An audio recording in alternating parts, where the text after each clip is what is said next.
Assalamualaikum warahmatullahi wabarakatuh. Alhamdulillah wassalatu wassalamu ala Rasulillah wa ala alihi wa sahbihi wa man walah ma ba'd. Para jemaah yang dimuliakan oleh Allah Subhanahu wa taala, kita sering mendengar istilah air musta'mal. Apa yang dimaksud dengan air musta'mal dan apakah air musta'mal itu boleh dipakai untuk bersuci, baik untuk wudu maupun untuk mandi junub? Yang pertama, perlu kita bedakan antara air yang itu bekas tangan orang yang berwudu atau mandi, atau air sisa yang ada di dalam wadah air, yang itu adalah sisa wudu atau mandi seseorang, dengan air musta'mal, yang itu adalah air yang jatuh dari anggota badan seseorang setelah wudu maupun mandi.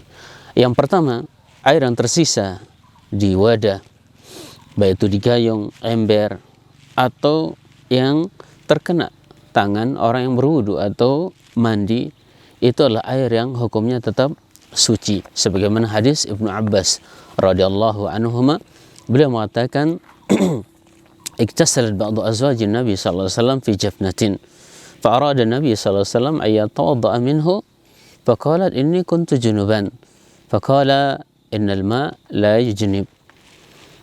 Ibnu Abbas radhiyallahu anhu beliau mengatakan, sebagian istri Nabi sallallahu alaihi wasallam pernah mandi pada suatu wadah air, kemudian Nabi sallallahu alaihi wasallam ingin berwudu menggunakan sisa air yang ada dalam wadah tersebut. Maka istri beliau mengatakan, ini kuntu junuban, saya tadi itu mandi junub. Maka Nabi sallallahu alaihi wasallam mengatakan, sungguhnya air itu tidak junub.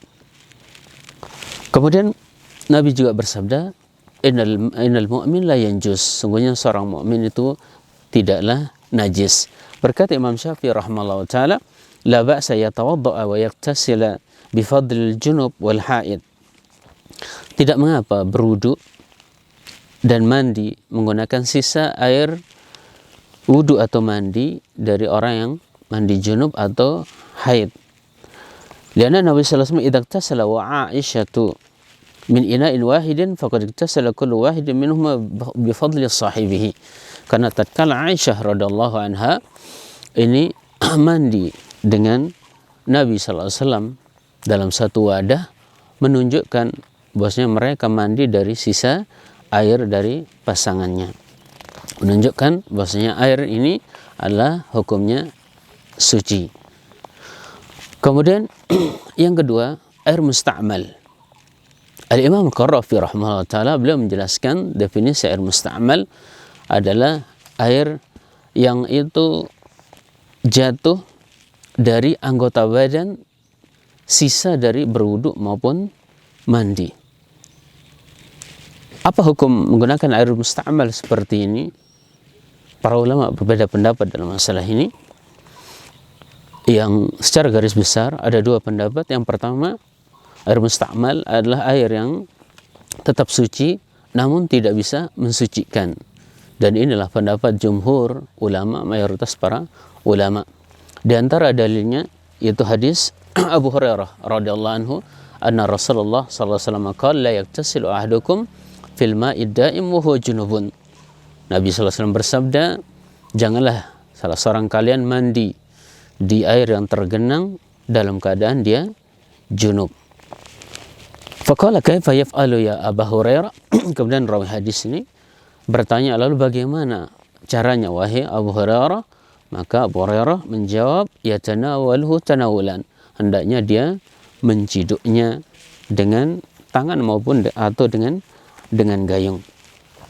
Kemudian pendapat yang kedua, air musta'mal ini adalah air yang suci dan tetap bisa untuk dipakai bersuci, baik untuk menghilangkan najis atau mengangkat hadas besar maupun hadas kecil. Ini adalah pendapat dari Malikiyah dan Zahiriyah. Dalilnya adalah hadis Abu Sa'id Al-Khudri radhiyallahu anhu, bahwasanya Rasulullah SAW bersabda, innal ma'a tahurun la yunajjisuhu syai', sungguhnya air itu suci dan tidak ada yang menajiskannya. Artinya selama air itu tidak berubah bau, warna, dan rasa, maka hukum asal air itu adalah tetap suci dan juga bisa mensucikan. Namun pendapat yang insyaallah lebih berhati-hati dalam masalah ini air musta'mal seperti ini sebaiknya tidak digunakan untuk bersuci. Min babi da'ma yaribuka ila ma la yaribuka. Karena Nabi SAW mengatakan, tinggalkan yang meragukan dan kerjakanlah yang tidak meragukan. Kemudian faedah yang lain dari air musta'mal. Apa manfaat air musta'mal? Di antara manfaatnya adalah untuk mengobati penyakit ain, yang itu timbul dari pandangan orang yang hasad atau dengki, atau dari takjub yang berlebihan terhadap orang yang dia lihat.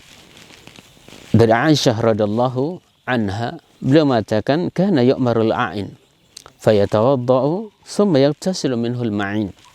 Dahulu orang yang menyebabkan ain, yang membuat orang sakit, itu diperintahkan untuk berwudu, kemudian orang yang terkena ain tersebut ini dimandikan dengan sisa wudunya. Kemudian Ibnu Abbas radhiyallahu anhu beliau menjelaskan dari Nabi sallallahu alaihi wasallam bahwasanya beliau bersabda al-ainu hakun. Sungguhnya penyakit ain itu benar adanya. Walau kana syai'un sabaqal qadar la sabaqathul ain. Jika ada sesuatu yang mendahului takdir, maka penyakit ain ini bisa mendahului takdir. Wa idza tusiltum faghsilu. Jika kalian diminta untuk mandi, maka mandilah kalian. Inilah salah satu manfaat dari air musta'mal. Mudah-mudahan Allah SWT memberikan kita kepakihan dalam urusan agama kita. Allahumma faqihna fid din wa 'allimna ta'wil. Allahumma ij'al ma ta'allamna hujjatan lana wa la 'alaina. Assalamualaikum warahmatullahi wabarakatuh.